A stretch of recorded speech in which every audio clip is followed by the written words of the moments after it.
حدیث میں آتا ہے، ام المومنین حضرت عائشہ صدیقہ روایت کرتی ہیں کہ حضرت حسان بن ثابت کے لیے حضور ممبر لگواتے، وہ ممبر مسجد کے اندر رکھا جاتا، اس پہ کھڑے ہوتے اور حضور کی نعت پڑھتے، اور حضور علیہ السلام فرماتے ان اللہ یؤید حسان بروح القدس ما یفاخر و ینافع عن رسول اللہ۔ یہ ترمذی الجامع الصحیح کتاب الادب کی حدیث ہے، اور امام احمد بن حنبل اور حاکم نے روایت کیا، حضور فرماتے جب تک حسان ممبر پہ کھڑے ہو کے میری نعت پڑھتا رہے، اے اللہ جبرائیل امین کو اس کے پیچھے اس کی مدد کے لیے تو قائم رکھ۔ اس طرح کی بہت ساری احادیث ہیں۔ صحیح مسلم شریف میں کتاب الفضائل میں حدیث آتی ہے، حضور نے فرمایا کہ جب حسان بن ثابت میری نعت پڑھتا ہے تو جبرائیل امین لا یزال یؤیدک، حسان جبرائیل اس وقت تک جب تک تو نعت پڑھتا رہے تیرے پیچھے کھڑے ہو کے تیری تائید کرتا رہتا ہے۔ یہ صحیح مسلم کی حدیث ہے۔ اسی طرح پھر جب فتح مکہ ہوا، حضور علیہ السلام فتح مکہ کے جلوس کی شکل میں داخل مکہ ہوئے، حرم کعبہ کے اندر حضرت عبداللہ بن رواحہ قیادت کر رہے تھے، نعت خان تھے، اور بآواز بلند اس جلوس فاتحین مکہ کے اندر حضور کی نعتیں پڑھ کے حرم کعبہ میں داخل ہوئے۔ سیدنا فاروق اعظم رضی اللہ تعالیٰ عنہ کو خیال آیا کہ حضور بھی موجود ہیں، حرم کعبہ ہے، اونچی اونچی آواز سے شعر پڑھ رہے ہیں۔ انہوں نے کہا حضور کی موجودگی میں حرم کعبہ میں شعر پڑھ رہے ہو، کیا یہ مناسب ہے؟ حضور نے حضرت عمر فاروق کو روک دیا، فرمایا نہیں اے عمر، اس کو پڑھنے دے، اس کی نعتیہ اشعار سے دشمنان دین کے سینوں میں اور ان کے دلوں میں تیر چل رہے ہیں۔ آج انہیں پتا چلے کہ اسلام جس کو تم نے نکالا تھا غلبے اور فتح کی شان کے ساتھ دوبارہ داخل ہوا ہے۔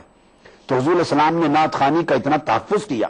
یہ حدیث جو میں نے بیان کی پوری ترمذی میں ہے کتاب الادب میں، سنن نسائی کے کتاب المناسک میں ہے، اور دیگر کتب میں ہے۔ حضرت عامر بن عقبہ کی نعت حضور نے سنی اور دعا دی، حضرت عباس بن عبد المطلب کی نعت حضور نے سنی اور دعا دی۔ اسی طرح حضور کے صحابی کعب بن زہیر کافر تھے، حضور اور اسلام کے خلاف حجب کہتے تھے، مسلمان ہونے کے لیے آئے، آقا کی بارگاہ میں ہاتھ پیش کیا، عرض کیا یا رسول اللہ اسلام قبول کرتا ہوں۔ عرض کیا حضور میں نے نعت لکھی ہے، وہ قصیدہ بانت سے عاد ہے، اجازت ہو تو پڑھوں؟ آقا نے فرمایا پڑھو۔ تو حضرت کعب بن زہیر نے مسلمان ہو کر پہلی مجلس میں آقا علیہ السلام کی بارگاہ میں 200 اشعار پر مشتمل حضور کی نعت پڑھی اور قصیدہ پڑھا، اور اس قصیدے میں جب یہ شعر آیا ان الرسول لنور یستداء بہ محمد من سیوف اللہ مسلول، بے شک رسول اللہ نور ہیں اور ان سے نور حاصل کیا جاتا ہے، اور یہ اللہ کی تلواروں میں سے بڑی تیز دھار تلوار ہے جو دین کی حفاظت کرتی ہے۔ آقا علیہ السلام اتنا خوش ہوئے کہ حدیث میں آتا ہے کہ آپ نے اپنی کملی چادر اتار کے کعب بن زہیر کی طرف پھینکی اور فرمایا تجھے اس نعت پڑھنے پر تحفہ عطا کرتا ہوں۔ یعنی یہ تمام حدیث طبرانی میں، بہقی میں، ابن شام میں، مجموع زوائد میں، حاکم مستدرک میں ہیں۔ ایک نابغہ جاگی حضور کے صحابی ہیں، 125 اشعار پر مشتمل حضور کی نعت پڑھی۔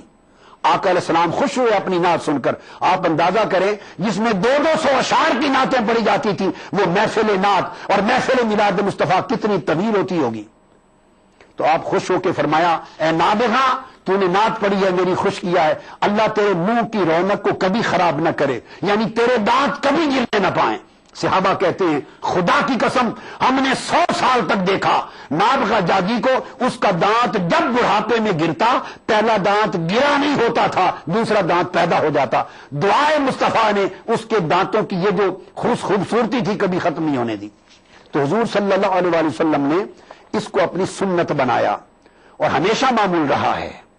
سو محافل میلاد کا بنیادی تصور حضور کی سیرت کا پیغام دینا، اور اس میں خاص طور پہ حضور کی ولادت باسعادت اور آپ کی ذاتی عظمت کو بیان کر کے حضور کی محبت اور تعظیم اور ادب کے رشتوں کے چراغ مسلمان امت کے دلوں میں جلانا، اور کٹے ہوئے رشتوں کو اپنے جذبات کے ساتھ پھر گنبد خضرا کی سرکار کے ساتھ جوڑ دینا ہے۔